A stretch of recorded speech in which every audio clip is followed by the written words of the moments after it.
6 Things About Islam. In the words of Swiss journalist and author Dr. Roger de Pasquier, the West, whether Christian or de-Christianized, has never really known Islam. Ever since they watched it appear on the world stage, Christians never ceased to insult and slander it in order to find justification for waging war on it. It has been subjected to grotesque distortions, the traces of which still injure the European mind. Even today, there are many Westerners from whom Islam can be reduced to 3 ideas: fanaticism, fatalism, and polygamy. Of course, there does exist a more cultivated public whose ideas about Islam are less deformed. There are still precious few who know that the word Islam signifies nothing other than submission to God. One symptom of the ignorance is the fact that the imagination of most Europeans, Allah refers to the divinity of the Muslims, not the God of the Christians and Jews. They are all surprised to hear, when one takes the trouble to explain things to them, that Allah means God, and that even Arab Christians know him by no other name.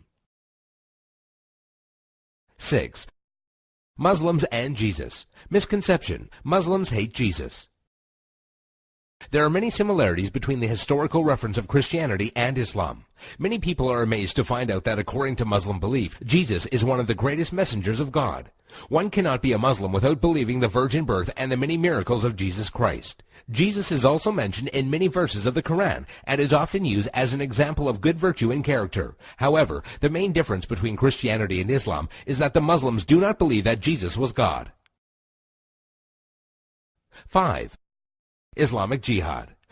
Misconception: Jihad means to fight for the sake of God. The true Arabic meaning of the word jihad is struggle. However, in Islam, it is often used to describe the striving in the way of God. There are many forms of jihad, but most important ones are jihad al-nafs, jihad against oneself, jihad bil-lisan, jihad by being vocal, jihad bil-yad, jihad by using action, and jihad bis-sayf, jihad by using the sword. Each jihad is ranked differently, and it was reported that Muhammad returned from a battle and said, "We have returned from the lesser jihad, going into battle, to the greater jihad, the struggle of the soul." This means that a Muslim struggling against himself and his soul is more important than the jihad of going into war. Another misconception is that only when a person dies in war does that person become a martyr. This is, however, false, and it is believed that anyone doing anything for the sake of God and is killed becomes a martyr. A person who dies while performing pilgrimage in Mecca, a woman who dies while giving birth, or even someone who dies in a car crash while he was on his way to the mosque are all considered martyrs. 4. Muslim savages. Misconception: Muslims are savages and barbaric during war. Quite the contrary. When it comes to the conduct of war, there are 8 rules that every Muslim army must obey. 1. Do not commit treachery. 2. Do not deviate from the right path. 3. Do not mutilate dead bodies. 4. Do not kill children. 5. Do not kill women. 6. Do not kill aged men. 7. Do not harm or burn trees. 8. Do not destroy buildings. During the Crusades, when Saladin defeated the Franks, he honored the defeated Frankish army and supplied them with food. And during the Third Crusade, when Saladin's enemy King Richard fell sick, Saladin sent him a gift of fruits and horses. 3. Women's rights. Misconception: Women have no rights. The image of a woman wearing a veil from head to toe, a woman who gets unfair justice, or a woman who is not allowed to drive is an all too familiar notion when it comes to women treatment in Islam. And while there are Muslim countries in the world that do implement many harsh rulings against women, this should not be portrayed as Islamic law. Many of these countries have cultural differences that go against the teachings of Islam. It should be noted that during pre-Islam Arabia, women were used for fornication only and had no independence. The birth of a daughter in a family was considered humiliating, and the practice of female infanticide was uncontrolled. When Islam came back to being, verses in the Quran condemned the practice of female infanticide. Islam gave back many human rights to the women, and Muhammad was even reported saying that women are the twin halves of men.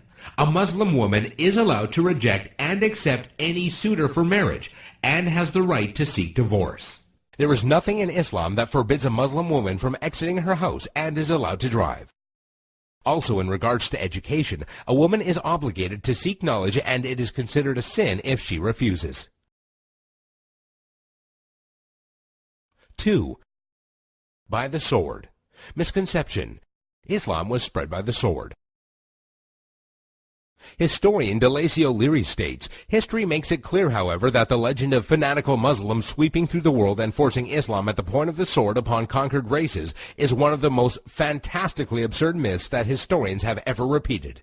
There is no record in history that shows people forced by sword point to convert to Islam. When Islam spread through countries, they would set up private churches and synagogues for the non-Muslims they were governing, and because of the good treatment they had received, they themselves would convert. If one considers the small number of Muslims who initially spread Islam to the west, all the way from Spain and Morocco into the east from India and China, one would realize that such a small group of people could not force others to be members of a religion against their will. It is also interesting to note that when the Mongols invaded and conquered large portions of the Islamic Empire, instead of destroying the religion, they adopted it.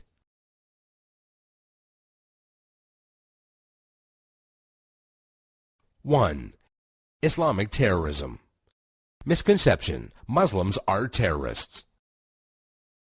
This is by far the biggest misconception of Islam, given unfairly by stereotyping and the public image that the media gives. Has anyone else noticed how when a specific group of people attack another group of people, it is labeled as a hate crime, but when a Muslim opens fire on anybody, it is quickly regarded as terrorism? Many political dictators and officials or extremist groups use the name of Islam as a strategy to garner followers and attention when many of their practices go against the true basis of Islam. The media has also portrayed Islam as a cult or a club where if you join you become a terrorist, and that is now part of your agenda. However, all over the world people practice Islam in the true form and use it as a way of life. There are many verses in the Quran that go against the idea of terrorism. Some of these verses include, "Fight the way of Allah, those that fight you, but do not transgress limits, for God does not love transgressors." This basically means do not fight except in self-defense, and even in doing so, do not go beyond defense. Another verse states, "If they seek peace, then you seek peace," which means do not attack people for no reason or kill innocent people. There is nowhere in Islam, whether it be in the Quran or the teachings of Muhammad, that promotes the killing of innocent people.